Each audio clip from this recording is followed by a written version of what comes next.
Um, Morgan, do you want to kick us off with the prayer and pledge, please? Absolutely. Thanks, Natalie. Thank you. So if you guys just want to take a couple seconds to center yourselves in any way you see fit before prayer, I invite you to do so now. And then for prayer, I found something from St. Thomas Aquinas. So, grant me, O Lord my God, a mind to know you, a heart to seek you, wisdom to find you, conduct pleasing to you, faithful perseverance in waiting for you, and a hope of finally embracing you. Amen. Pledge allegiance to the flag of the United States of America and to the republic for which it stands, one nation, under God, indivisible, with liberty and justice for all. All right, thank you so much, Morgan.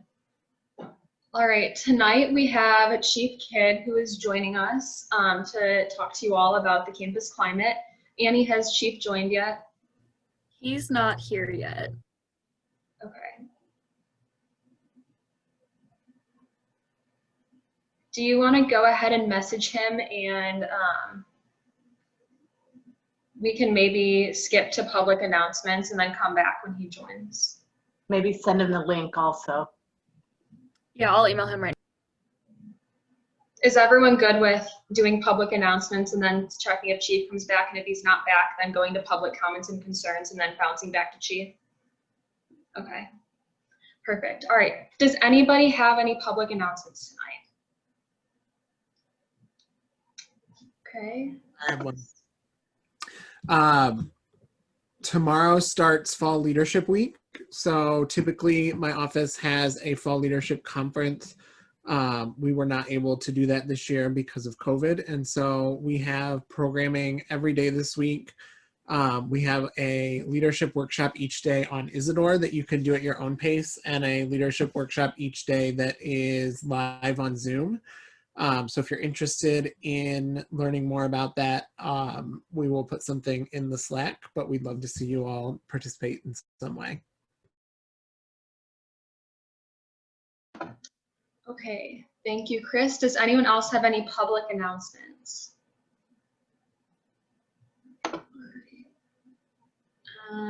Seeing none. Annie, has Chief joined yet or no? Yes, he's here. He's here. Okay, we're gonna bot back to him really quick then. Hi, Chief Kidd, how are you? Hello, everyone. I'm sorry I was late, had some technical difficulties with getting in No a worries. little bit ago, but I apologize. All right, yeah, just go ahead and start whenever you're ready. The floor is yours. Oh, okay, great. Well, thanks for having me, first and foremost. I know I've met a number of you just in interaction, but just by way of introduction, my name is Savalas Kidd. I'm the Executive Director and Chief of Police for the Department of Public Safety here at the university. Just a little bit about my background. I've been in law enforcement, started my 26th year. I've worked in a number of capacities over that time period. I started my career with the Springfield Township Police Department in Hamilton County, Ohio. I worked just as an investigator, patrol officer, DARE officer, school resource officer when I was there. When I was at Miami Township Police in Claremont County, I spent some time there. I spent like three years or so there. I was a patrol officer there, criminal investigator, DARE officer, and community police officer. I served in the Community Policing Bureau there. Spent the large part of my time with the Ohio Attorney General's Office, Bureau of Criminal Investigation, where I worked violent crime for the state of Ohio. Also served as a special agent, a supervisor, overseeing numerous statewide operations ranging from crimes against children, human trafficking, cyber crimes, technical operations, just a number of statewide units. After serving my time working violent crime and a crime scene investigator. Came to the university about 3.5 years ago. Came in as Assistant Chief of Police, served in that capacity to my most recent promotion, February 10th, to Chief of Police. So that's kind of a walk through my professional career. I'm very thankful to be the Executive Director and Chief of Police at the university. My primary role and function and responsibility is the safety of the community, and that is a role that I don't take lightly. But I do feel that this position is a true call in my life, especially since I've been promoted and dealing with the number of things that we've dealt with as nationally, from the pandemic to, politics to protests and civil unrest and different things of that nature. But I do feel it's a true call for me to serve in this capacity. I've obviously come with a lot of goals. I've done a lot since I've been at the university, as far as just doing some realignment of positions and some restructuring, and taking on other security functions such as the arena security functions that typically wasn't under the Department of Public Safety, is now under Department of Public Safety, which is under my span and control. So I am a highly service-oriented individual, highly service-oriented focus. Community policing is not just a program in the Department of Public Safety. It is our philosophy in the way that we serve. Being a campus police officer versus a municipal police officer is a little different. We have some similarities, but there's some differences. And in those differences, as a campus police officer, there's a unique blend and or balance from being a crime prevention specialist to, I would just say a safety facilitator, an educator, and there's some enforcement piece in there too. But public relations is a primary focus. Community organizer, security expert. There's a number of hats as we serve in a campus that a campus police officer needs to have in their forefront. It's just not as a traditional law enforcement position. What I mean by traditional is just a standard municipality where you work in a specific sector or zone and you're responding to situations. But as a campus police officer, we really are focused on the personal and academic success of the student. That cannot be lost just by the title of police officer, because we want to be seen and serve as a resource to our student population and to our community. As I evaluate the department and our structure, I'm always trying to look at how we can enhance efficiency, how we can do better. What services do we provide? What are our deliverables? Are there some services that we're not providing that we should provide? It's one of the things that I do as an administrator. We always look at, our recruitment efforts. I think that's important. Our retention efforts, how are we retaining our staff? Because I think it's important when we work when we serve a community, such as a university or a college. I think it's important to have the right fit, the right personality, the right person doing the job that I just think anybody just sign up for without any specific call or passion. We don't want to miss the mark there. So I do look at our recruitment efforts, how we're recruiting. I do look at our retention. What are we doing to make sure we keep officers. We don't want to be a training ground, so much where we bring officers in and they come on for a short period of time and they rotate out and go to another agency. We want to be a premier agency, a benchmark agency. And then I also look at our diversity within our agency, because I do believe that diversity breeds strength. So that's mainly my policing philosophy. As I serve as the executive director and chief of police, I know that's my primary focus and aim. But I do also serve on a couple of state boards for the state of Ohio as it relates to policing and police reform. So I'm honored to do that. I'm looking at different. I've been recognized to look at different other police departments to ensure that they're doing the same. Doing the job, right. There's something to be said, as I look at it, as I refer to as procedural justice. Procedural justice is not so much of what the police do, in a sense, but how do they do the job, and how do they do the job, how they do it, and does it look the same in different areas? Is it based on information or statistics, or is it based on stereotypes and biases?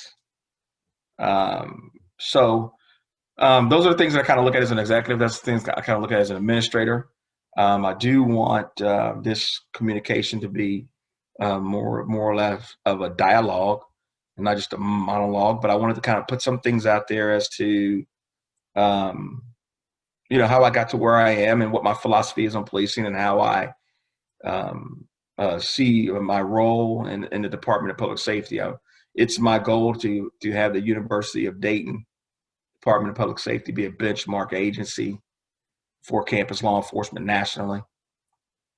We have one of the first campus police department that received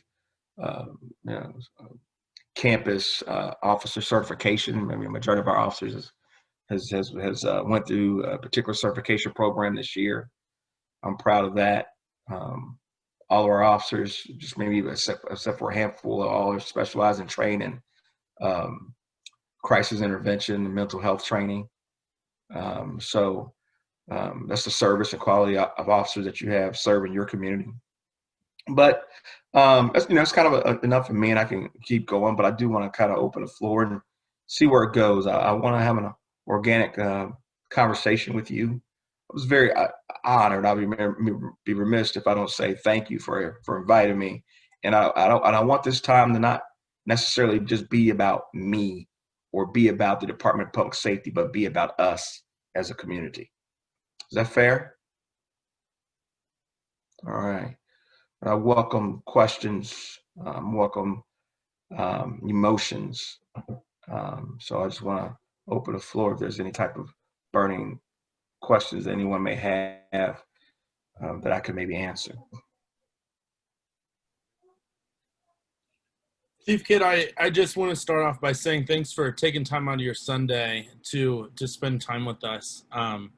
I really appreciate it.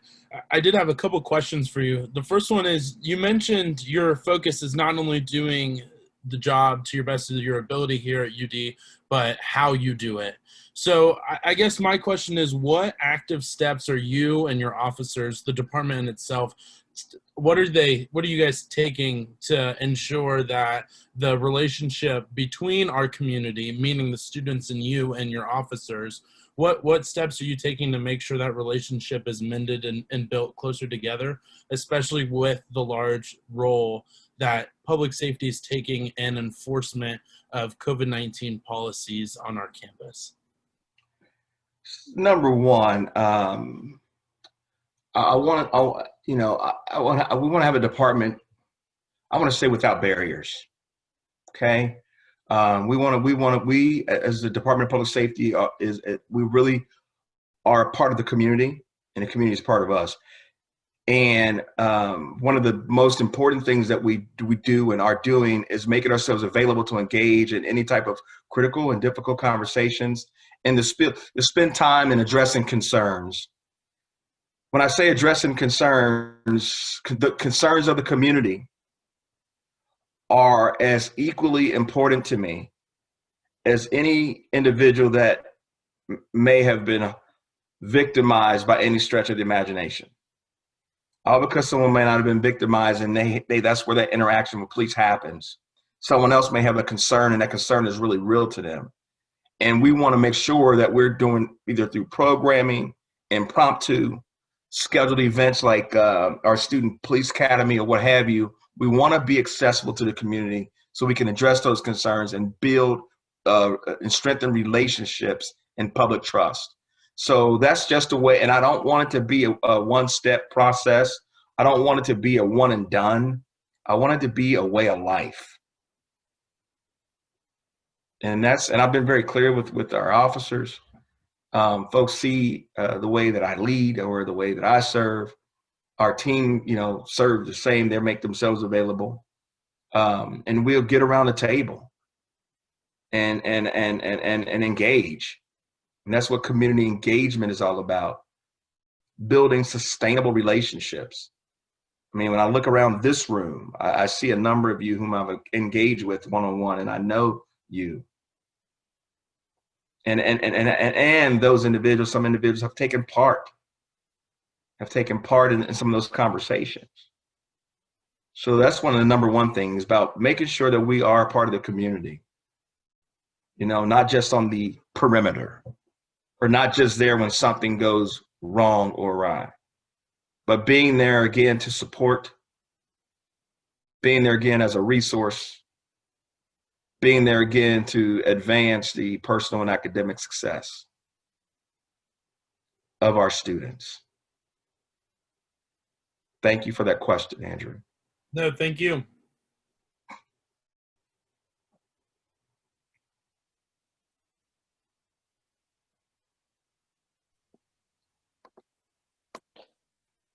Yes, sir, Jake. Thank you, Chief, for coming today. We really appreciate that. And I've got a question for you.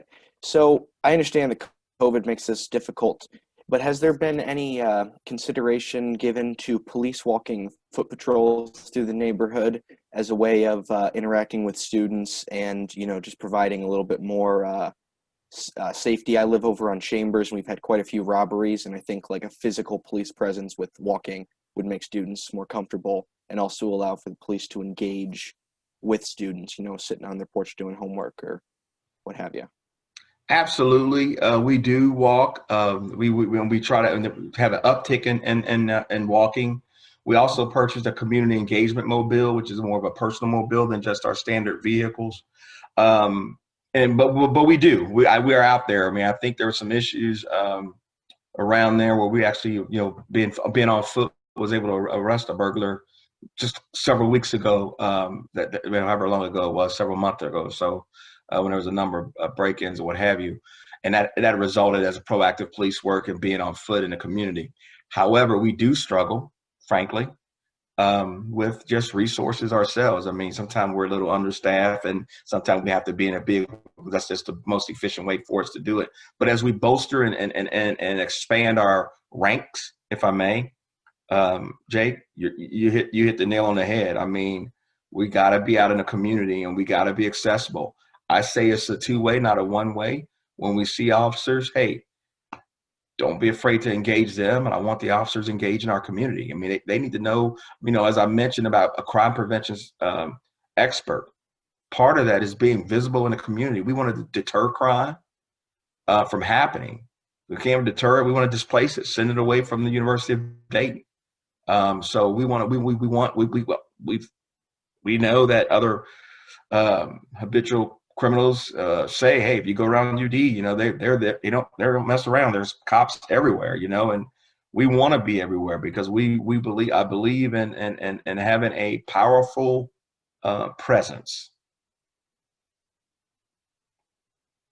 And then that's the element, as I refer to as crime prevention, is just having a strong presence. Thank you, Chief. Thank you, Jake. I have a question. So you mentioned earlier how like public safety officers are trained to deal with like crisis intervention and mental health. Could you explain further how the public safety officers training differentiates from like the city of Dayton police training to like cater towards students more? So, I mean, I would say this. So, number one, so you have the city of Dayton, you have the University of Dayton. Number one, we're all police officers. When it comes down to policing, the same authority is there. As you go to mental health, I mean, city of Dayton has maybe a number of officers that have what we refer to as crisis intervention training, de-escalation, and tactical communication, where most of our officers in the university setting all have it. I don't know what their numbers are in the city, but we have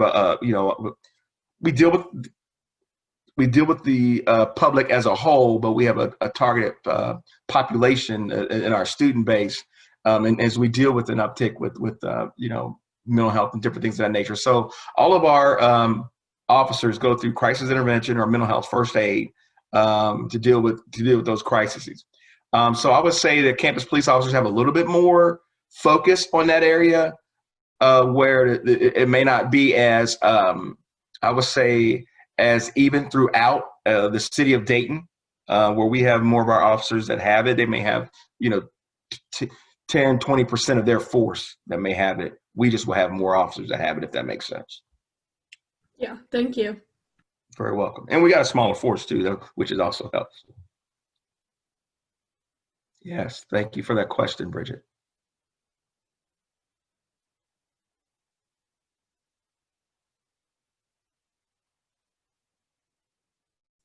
Anything else in particular?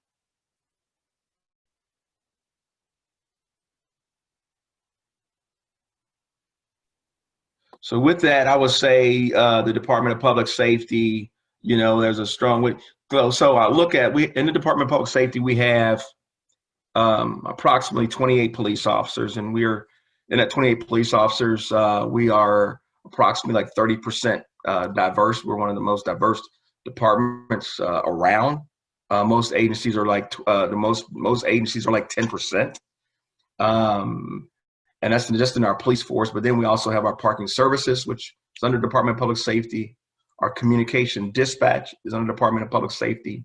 We have instituted under my leadership, which is new, neighborhood resource representatives. That's another element from the Department of Public Safety to engage the community, to foster just positive living in our student neighborhoods. Just again, as it relates to COVID-19, to encourage our students to follow the state mandates and things of that nature. They're civilian employees. So that's just another dynamic where it's just not a sworn police officer having this engagement. That community engagement police is the way that we do business. As I mentioned, we are a highly service-oriented department. We believe more or less in a customer base versus client base, if that makes sense. That's some of the differences as it relates to campus policing and municipal policing.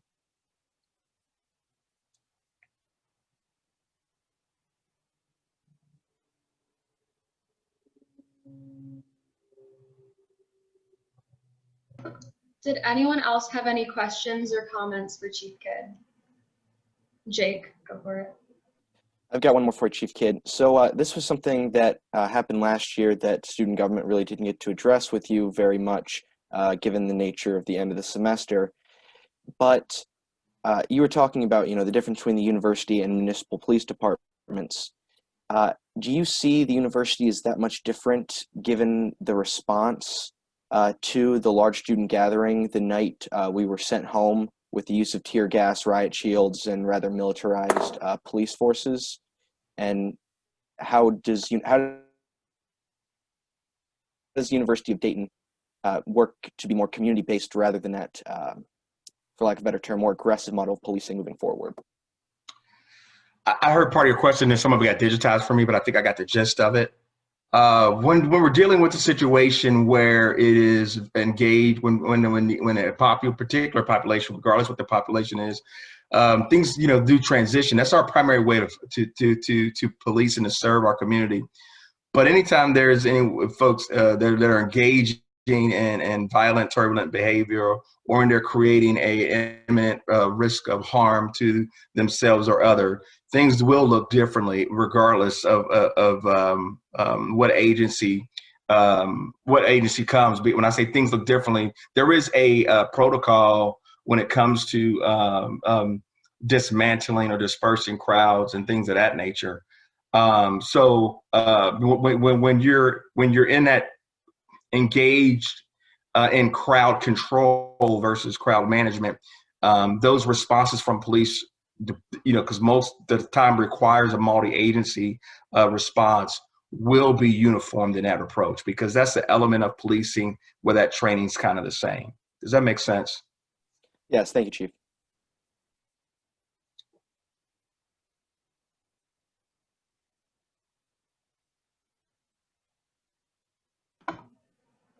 Did anyone else have anything for Chief Kidd?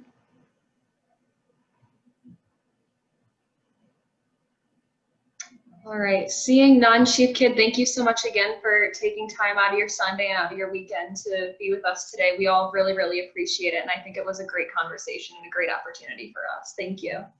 Thank you so much. And I appreciate you all, and just looking forward to continue to engage.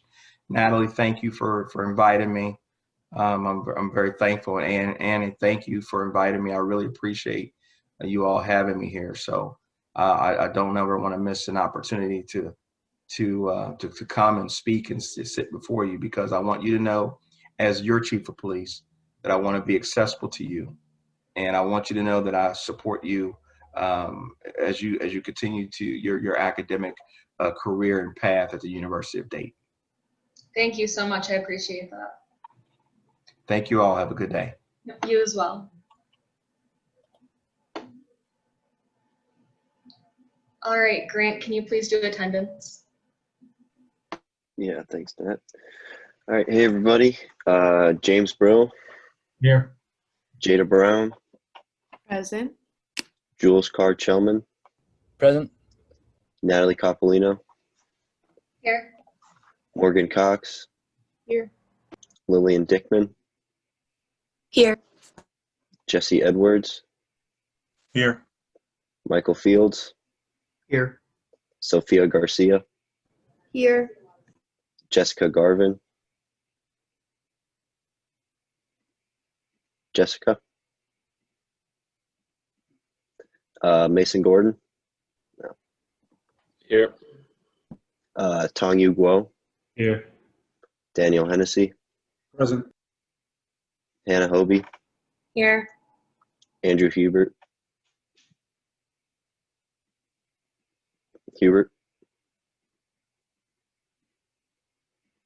Jake Jagels. In attendance. Bridget Mooney. Here. Andrew Moyer. Here. Also, Jessica Garvin said I'm here in the group chat. I didn't know if you saw. Yeah, I saw that. Thank you. Ryan Pearson. Here. Annie Philbin. Here. Grace Perucci. Here. Kat Pistone. Here. Tommy Reese. Here. Jack Santee. Here. Kelly Stewart. Here. Thanks. Benjamin Thomas. Here. Jacob Troutwine. Here. And Rachel Veneman. Here. All right, great. Thank you. All right, thanks, Grant. We did public announcements while we were waiting for Chief Kidd, but does anyone have any public announcements? And then we'll go on to public comments and concerns after.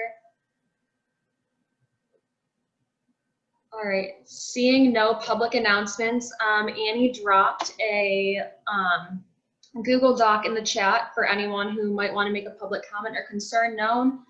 Please just go ahead and sign up on that and then follow the order, please. So would anybody like to bring a public comment or concern to the table? Yes, I would like to. This is Maleah Wells, by the way, Vice President of Black Action Through Unity. First, I would like to say thank you to Natalie for speaking at the protest. We really, really appreciate it. You did a fantastic job. Also, my second thing is I was looking for an update about the Community Unity Committee. So can I have any updates on that? Sure, yes. I reached out to Chris and Natalie. I had 2 meetings with both Chris and Natalie this week in 2 separate days, just talking about how to move forward. And I sent out like multiple emails, but so far I only received 6 back. And I'm still waiting to see what are the demographics I can receive. And I'm also planning to work with Mason, our Attorney General, to see like if there's anything I can change for the bylaw. Okay. Also, will you be sending an email to Batu anytime soon? So my plan is to, because the people I send email to are also members, some of them are members in Batu. So my plan is to, after I'm waiting to receive their email back, so I can ask them to ask the president of Batu whether or not they can be the representative of Batu. That's my current plan. Okay, thank you.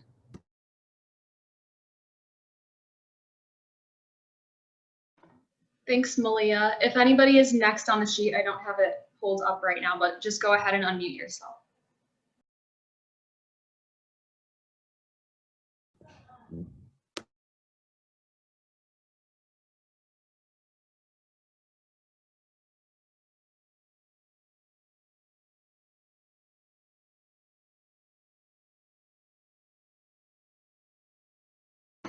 All right, Chris did say that that was the end of the signups, but does anyone else who was not signed up on the sheet want to speak for public comments or concerns?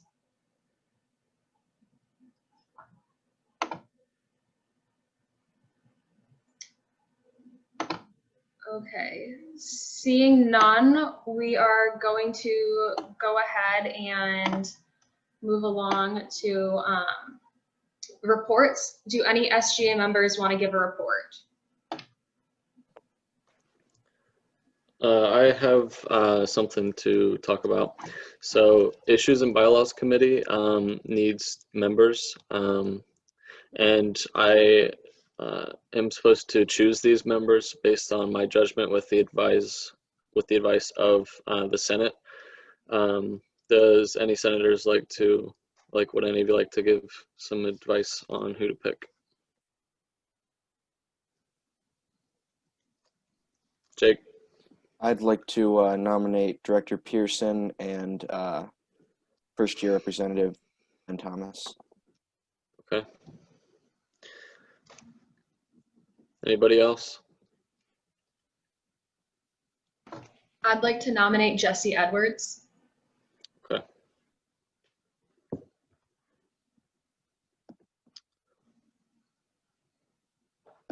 All right. If that's the end of it, my choices for Issues and Bylaws Committee are Speaker of the Senate Jake Jagels, Director Ryan Pearson, and first-year Representative Benjamin Thomas.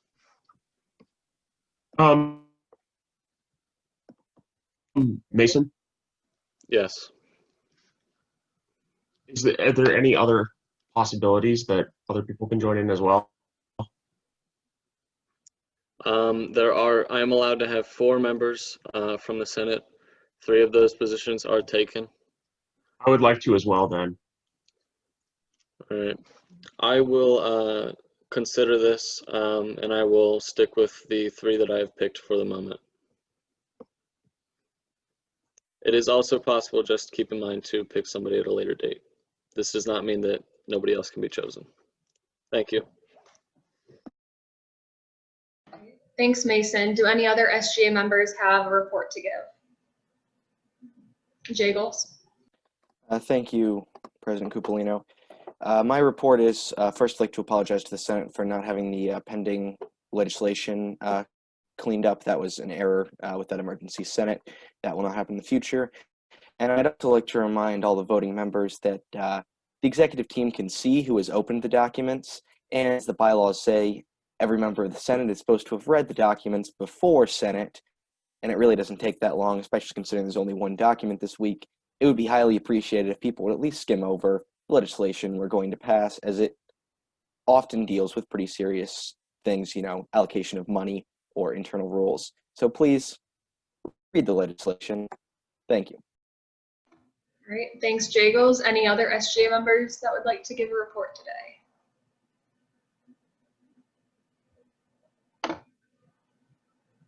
Okay, seeing none, I'll jump into my report. So, hey everyone, Annie and I have just been working on the university's convalescent plasma drive, which is supposed to be this week. We're just waiting on approval for this week's dates, and I was in touch with the lady from the Community Blood Center, and she said that if we don't have approval by tomorrow morning, not to worry, we can still go ahead with the rest of the dates when we do get approval. She's just very grateful that we're able to have this on our campus. It's really helping out a lot of people.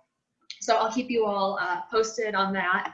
Also, Mooney made a really cool graphic for it that we will be posting as soon as we get approval as well. So once we do post that on the SGA page, please be sure to repost it, post it to your stories, all that fun stuff to spread awareness so that we can get a lot of people to sign up. Additionally, Community Means Everyone Week is coming up. It will be held Sunday, November 15th to Saturday, November 21st. And LGBTQ+ Student Services reached out to Annie and I this week, just kind of asking to set up a initial meeting so that we can think of ideas and ways that SGA can partner with them for Community Means Everyone Week. So although it will be completely virtual, we still think it's going to be a really great thing. So also be on the lookout for different things on the SGA page about that, and feel free to post and repost that stuff as well. Next, Annie and I are attending the Board of Trustees meeting this Wednesday, where we'll just be giving them a little bit of a debrief on what SGA does, how we help students, and what some of our goals are for this year. I can let you all know how that goes next Sunday. And then also Annie will be going to the Student Life Committee panel for the Board of Trustees this Thursday, just to talk a little bit about student life on campus during the pandemic. Next, we do have the virtual alumni webinar coming up that Annie, Ryan Pearson, and I are working on a PowerPoint for. If anybody would like to help us with this or would like the PowerPoint to be shared with them before we give this presentation, please let me know at any point before the 28th. That'd be great. And then lastly, I have talked to a lot of different SGA members, and we all want to start thinking of action steps for the legislation that we passed last weekend. So please be on a lookout for an email or a message in Slack from Annie or I about meeting this week at some point.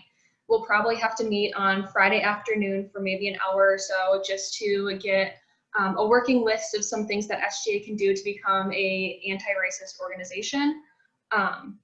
It'll be really great to have as many brains in there as we can to just kind of brainstorm and bounce ideas off of each other.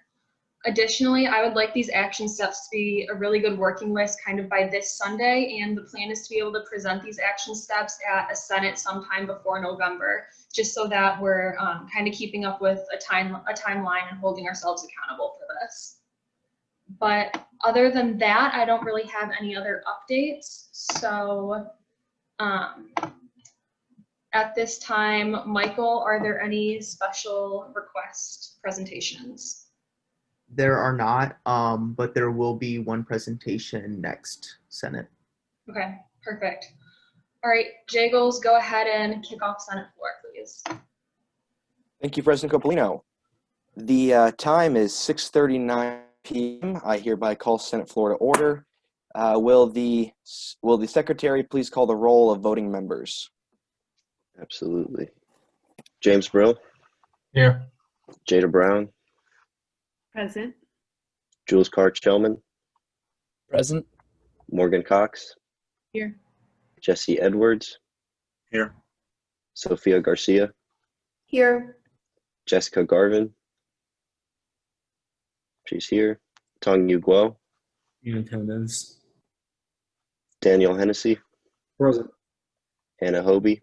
Here. Andrew Hubert. Not here. Drew Moyer. Here. Ryan Pearson, Here. Grace Pierucci, Here. Tommy Reese, Here. Jack Santee, Here. Kelly Stewart,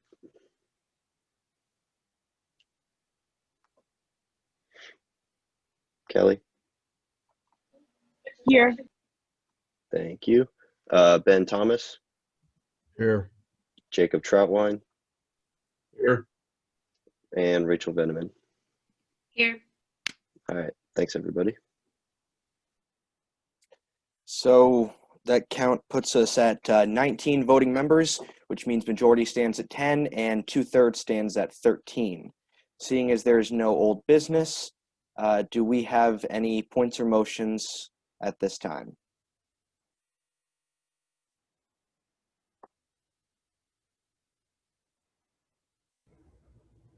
Yeah, I move to bring forth the only bill that we've got on our docket today. Give me a second, I'll find the official name.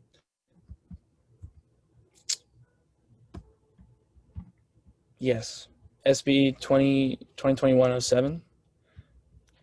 Thank you, Senator Carr-Chelman. Do we have any seconds? I second the motion. Hearing a second from Senator Moyer, all those in favor of bringing Senate Bill 2021-07 to the floor, please raise your hands at this time. All those opposed, please raise your hands at this time. Seeing a majority in favor of bringing Senate Bill 2021-07 to the floor, this is brought to the floor. And Attorney General Gordon, as sponsor of the bill, you have the floor.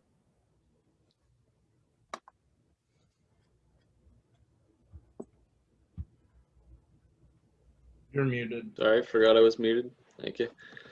All right, so starting at the top, one of the first things you'll see is Article 1, Section 1, subsection B, which is highlighted, the latter half is highlighted in red.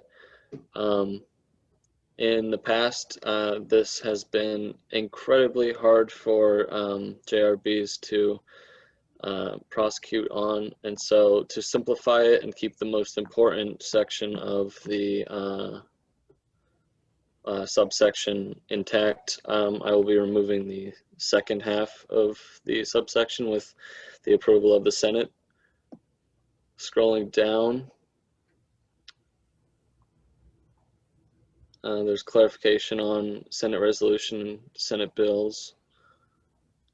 And then if you scroll way down to the Judicial Review Appeals Board, you will see some orange text, which is just added in, which would allow for the JREB to meet via Zoom, which is kind of crucial and needs to be passed in a timely manner.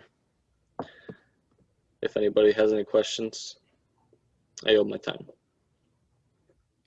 Thank you, Attorney General Gordon. Do we have any points or motions at this time? Point of information. So can you just explain a little more why we're removing why you're proposing to remove the latter half of the subsection B in section 1? Yeah, AG Gordon. So let me scroll back up to it. The issue is the wordage of the subsection. So B, there was, in JRB, there's different ways that you have to argue the guilt of someone. And so we found trouble deciding, one, the importance of, and two, how aware of your actions you have to be, because there was a scenario where somebody said something and they could not have been aware of the could not have been aware of what would come of what they said. So in my personal opinion, I don't think you should be punished for how someone takes your message, so long as the message isn't absurdly worded, if that makes sense. It's kind of hard to explain, and I'm trying to think back to the scenario of our discussion. Does that answer your question? Yes, I guess. It's kind of a complicated thing within bylaws, but does anybody else have a question? I yield my time. So with the orange section, what exactly did you say we're changing within that, or like how? Like you said, the red So, section would be completely removed, correct? yes, red is removed. Orange, I would put it in yellow, but I can't really read it on my computer when I put it in yellow, so I just chose orange. Orange is things that are being added to the bylaws. We did basically the same thing for JRB last week in the Emergency Senate, but I forgot to add it to the JA or the JREB. So we need to add it to this so we can meet via Zoom. Technically, there's complications with meeting through Zoom if we don't add this. Mm-hmm. And those are the only two things, right? Just the orange and then the red. Yeah, there's also a green part that just does a little bit of grammar clarification as well. The speaker would like to remind all the senators that these changes are recommended by Chair of Issues and Bylaws, Attorney General Gordon, and some of the reasoning behind it is hard to explain per internal rules of confidentiality and just some logistical issues with that. But these are all highly advised changes, both from the speaker and from the Chair of Issues and Bylaws at this time. Any other questions? Point of information, would this affect any cases that the JRB has now by changing the bylaws? No. I know you have to be currently, confidential, but yes. Currently, there are no ongoing JRB proceedings, so there would be no retroactive effects if that's what you're asking. Any other questions?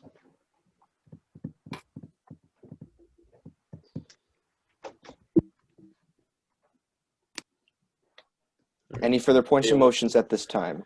I do have a question, actually. I think that G clause 5 could be clearer, and I suppose I would move to amend it somehow, particularly the last sentence there. Do you have specific wording for that amendment, Senator Karchelman? Yeah, I do. I think I would say just that last clause there where it says, or the voting of members during deliberations is strictly prohibited and violates the confidentiality agreement. I would move to amend that to, or the nature of votes cast by members after deliberation. Is that amendment friendly, Chair Gordon? Yes, that amendment is friendly, and thank you for clarifying the wording. If you would, I'm pretty sure I just copy and pasted that from what we put into the JRB confidentiality, so if you would not mind also changing it there as well. Can do. That would require a motion to amend that section as well, Senator Karchelman, which the speaker will look favorably upon at this time. Yeah, wait, so what's the other section here on the JRB, not just JRAB, but also JRB? Is that what you're saying? Senator Karchelman, that would need to be a point of information directed at Attorney General Gordon. Okay, point of information. Thank you, Mr. Gordon. Where are you talking about adjusting the Judicial Review Appeals Board, of which we just talked about, and then also the Judicial Review Board? Yes, so it would be in section I, subsection 5 of the Judicial Review Board. It's highlighted by Chris currently, if you can see that in red. Yes, I can see it. Okay. So then, well, I moved that we amend G5, so we have to vote on that, right? And then a vote is not necessary on that, Senator Karchelman. If you move to make an amendment on that, the amendment would be asked favorable or not favorable to the sponsor of the resolution, who would then decide if it's favorable, a no vote is necessary. If unfavorable, a vote of 2/3 would be necessary for the addition of the amendment. Okay. Then in that case, I also move to adjust clause I-5 in section 2 the same exact way. Thank you, Senator Shellman. Is that a favorable amendment, AG Gordon? That is friendly. Thank you. Seeing as that is friendly, do we have any further points or motions at this time? I would like to point something out. Personally, I don't see the goal of removing Article 1, Section 1B, or otherwise the stuff in red.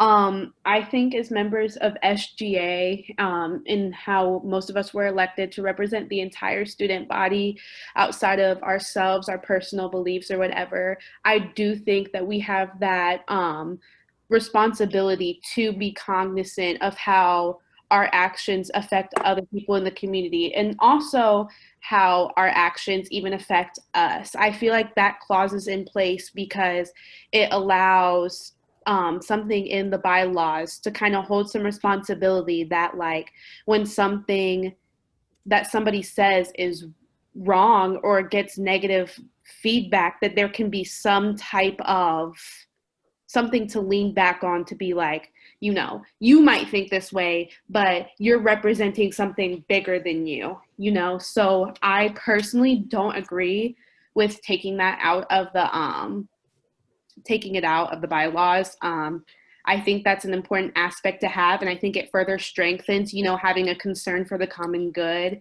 and having a concern for the goals of SGA in the University of Dayton community. So that's just my personal opinion, if anybody wants it.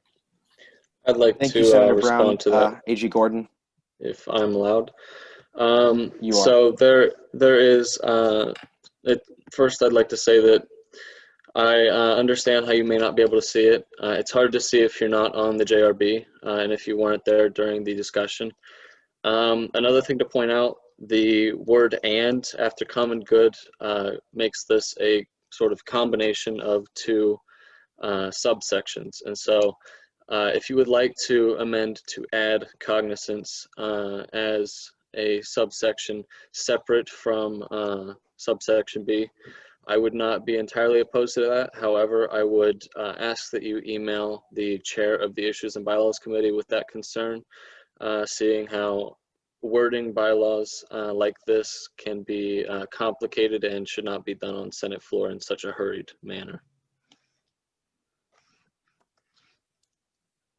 Thank you, AG Gordon. Any further points or motions? Motion to amend. Oh. Yes. I have a motion. Senator Troutwine, you appear to be cutting out if you're attempting to speak at this moment. Yes, I have a motion.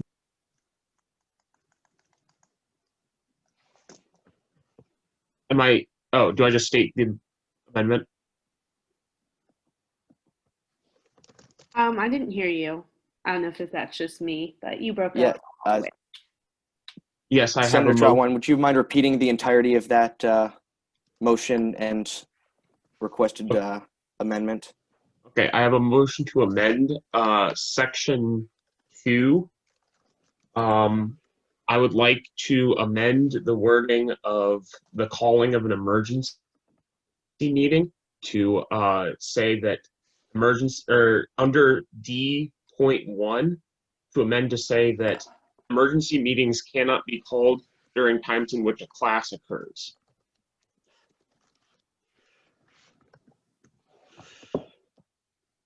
I yield my time. Thank you, Senator Troutwine. Is that amendment favorable, Attorney General Gordon? That amendment is not favorable. The concept of an emergency meeting is so that it is to be called during irregular times. And so if you're not able to meet, that's why we don't require the usual quorum to vote. Seeing as that amendment is unfavorable, that will require a vote. For this amendment to be added, we will need a 2/3 majority vote. If you'd like to vote in favor, please go to your participants tab, click the green check mark. To vote no, the red X, and the go slower if you would like to abstain from voting on this one. Thank you.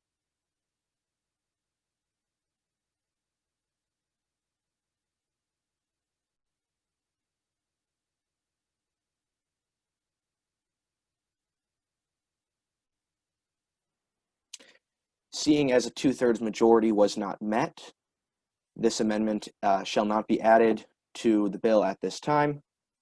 Do we have any further points or motions? Director Pearson? Motion to amend. What section would you like to amend, Director?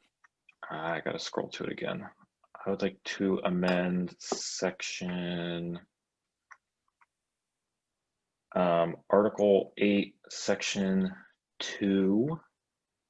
So under Judicial Review Appeals Board, and this is where it's kind of up to AG Gordon where it would go, if possible, to add the ability for an advisor to be present during this meeting to cover for institutional and legal issues arising from a meeting with no advisor present. To clarify, is this for JRB or JREB? JREB. Okay. Do you have any specific language you'd like to add, Director Pearson? Okay, I'll say it should go under Section A, add a point 3, and then say something along the lines of a SGA advisor shall also be present during the entirety of the JREB meeting. Thank you, Director Pearson. Attorney General Gordon, is that a favorable amendment? I'm going to say no, purely for the reason that the difference between the JRB and the JREB is that the JRB actually makes decisions on the sentencing on charges, and the JREB only has the ability to lessen sentencing. So I don't believe that the appearance of an advisor may be necessary because their purpose is to... Actually, I'm going to change my mind on that. I think that an advisor may be helpful in this scenario, as the chair of the Judicial Review Board is not present, and they are typically the most knowledgeable about bylaws, of course, second to the advisor. So that is a friendly amendment. Seeing as that is a friendly amendment, the wordage suggested by Director Pearson shall be added to this bill at this time. Any further points or motions? Point of information, do you want me to add that? Just type it in. That would be favorable, Director Pearson.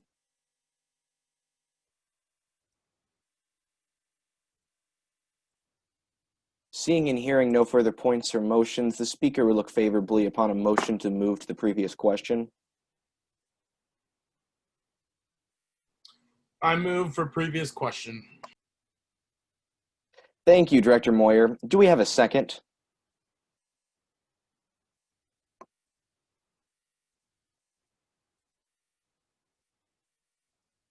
Seeing a second from Director Pearson, we will now vote as to moving to the previous question. Will all those in favor of moving the previous question please raise their hands at this time? Will all those opposed please raise their hands at this time? Yeah, I have a point of information real quick. Going back to Director Pearson's amendment, are we going to say that the advisor has to be in the JRAB, or they may?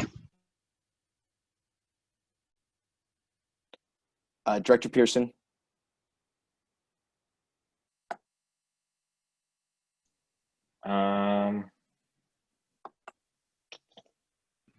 I would just change shall to may. What's the condition on the may? If invited, or? Yeah, I guess if invited.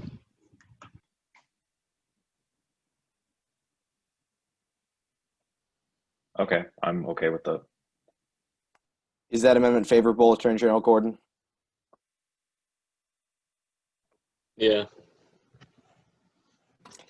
Seeing as that is favorable, that will be added to the bill.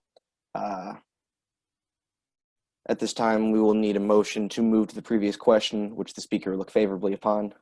I move for the previous question. Thank you, Senator Moyer. Do we have a second? I see a second from Senator Perucci. All those in favor of moving the previous question, please raise their hands at this time. Will all those opposed, please raise their hands at this time. Seeing a majority in favor of moving the previous question, we will now move into voting procedure on Senate Bill 2021-07. To vote in favor, please go to participants, click the green check mark. To vote against, the red X, and go slower to abstain.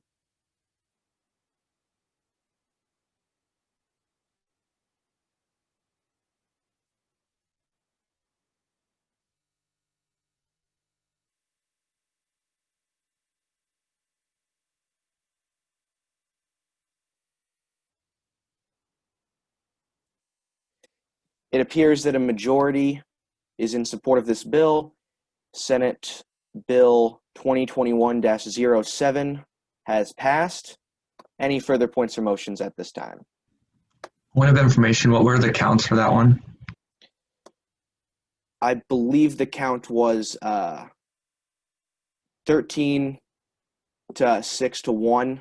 If the secretary could double check the numbers on that one, that would be much appreciated. That is correct.